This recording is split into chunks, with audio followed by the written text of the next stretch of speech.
आखिर सेठ धनीराम ने अपना रूप क्यों बदला? एक समय की बात है। एक बहुत बड़ा शहर था जहां सेठ धनीराम नाम का एक व्यक्ति रहता था।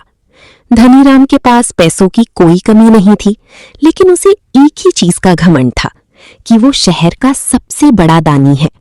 हर साल वो मंदिर के बाहर भंडारा करवाता और ढेर सारा अनाज बांटता था ताकि लोग उसकी वाहवाही करें। एक दिन सेठ के सपने में एक साधु आए और बोले, सेठ जी, आपने ढेरों पुण्य किए हैं, लेकिन आपका सबसे बड़ा दान आज एक गरीब की थाली में लिखा है। धनीराम की नींद खुल गई।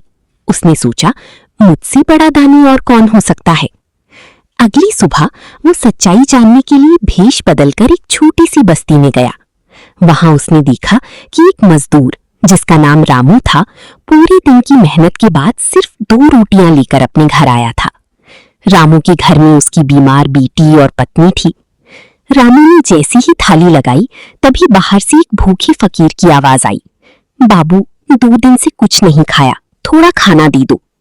रामू की पत्नी ने कहा, हमारे पास तो सिर्फ ये 2 ही रोटियां हैं। रामू ने मुस्कुराकर कहा, हम तो मेहनत करके कल फिर कमा लेंगे, लेकिन ये बुजुर्ग अगर आज भूखे सो गए तो हम खुद को कभी माफ नहीं कर पाएंगे।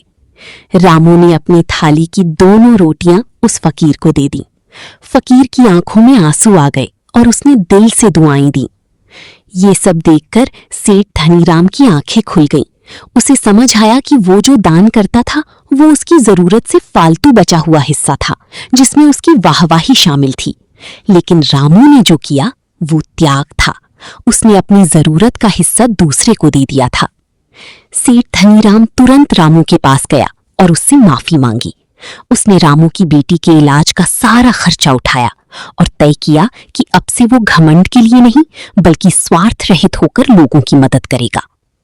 दोस्तों, दान वो नहीं जो दिखावे के लिए किया जाए, बल्कि सच्चा दान वो है जो बिना किसी स्वार्थ के और त्याग के भाव से किया जाए।